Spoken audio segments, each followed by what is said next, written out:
What is inflation? Brought to you by Collective Shift. Ever wondered why your bills during your weekly shopping trips always keep going up? How did milk go from 20 cents to $2? And how could your parents buy a 4-bedroom house for $50,000? What you and I are experiencing is called inflation. Inflation is a rise in prices across an economy.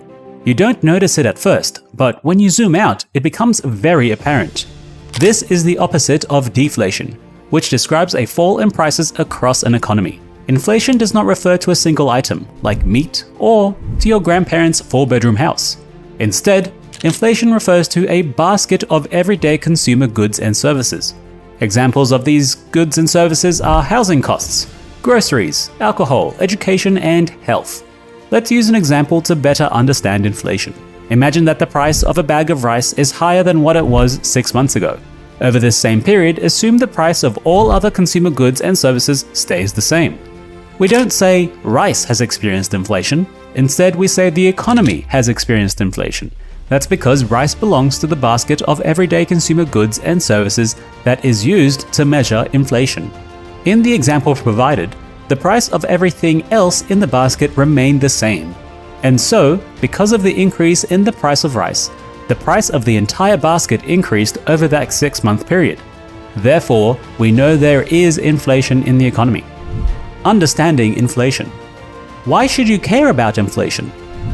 Because inflation has a very real impact on your life.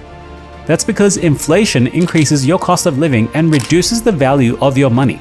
In my example, my grandfather worked 10 years in a manual labor job that gave him numerous health conditions. He managed to save $50,000 over that 10-year period. Now, that $50,000 earned in 10 years can't even come close to buying a quarter of a house. That's 10 years for something that you can earn in half a year today. Was it really worth it? But that's my grandparents. Let's talk about today. Today, you and I, if we earn $1,000 per week, you'll likely be able to cover your everyday costs such as rent, groceries, and private health insurance. Now let's imagine a scenario where 10 years from now, we're still earning $1,000 per week. If the inflation rate has been high over this period, you won't be able to afford those same everyday costs. Because of inflation, your money won't be able to go as far as what it does today. Even though you're earning the exact same amount, your purchasing power has fallen. How is inflation measured? In Australia, price data is collected by the Australian Bureau of Statistics, the ABS. Every quarter, the ABS collects price information from supermarkets, energy providers, real estate agents, and other major sectors of the economy. In other countries such as the United States, inflation is calculated every month. This process lets the ABS know what the price of the basket of goods and services are.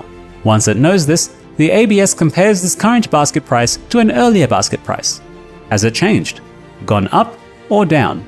By comparing the current basket price to the basket price from a year ago, the ABS will determine annual inflation. It will also compare the current basket price to the basket price 3 months ago, i.e. every quarter. By doing this, the ABS can calculate quarterly inflation. When the basket price is higher than an earlier basket price, there is inflation in the economy. When lower, there is deflation. The basket of goods and services that the ABS calculates every quarter is known as the Consumer Price Index, the CPI. All the goods and services in the CPI basket belongs to a category. Each category belongs to one of 11 groups.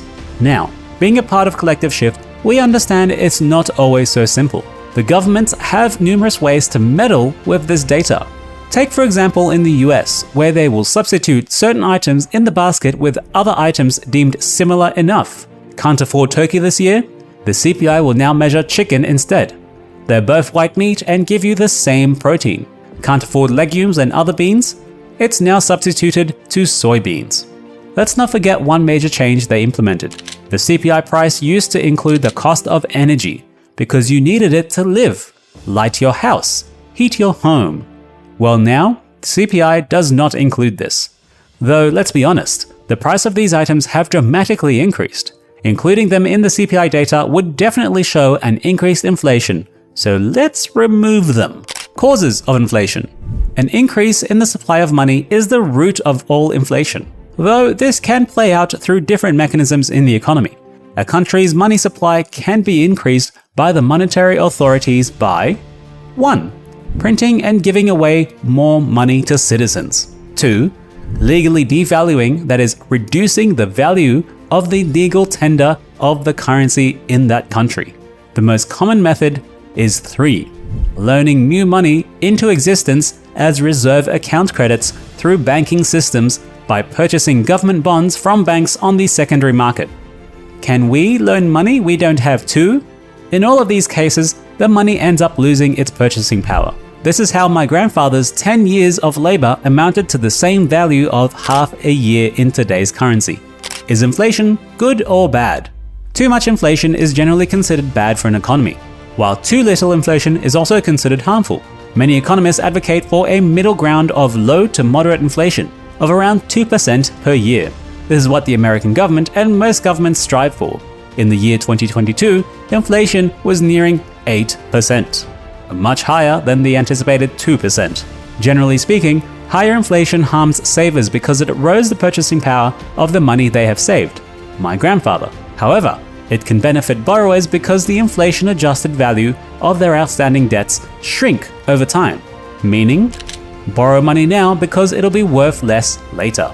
That brings us to the end of this video. We covered briefly what inflation is, understanding inflation, how it's measured, causes of inflation, and if it can be a good thing. We hope you found this video educational. Now, I wonder, have you experienced inflation?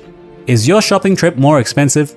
Because I know mine is. If you want more content just like this, be sure to like and subscribe, as well as finding the link in the description to the Collective Shift platform. We like to keep our members updated on the bigger macro economy, as well as the smaller crypto economy. We would love to see you there.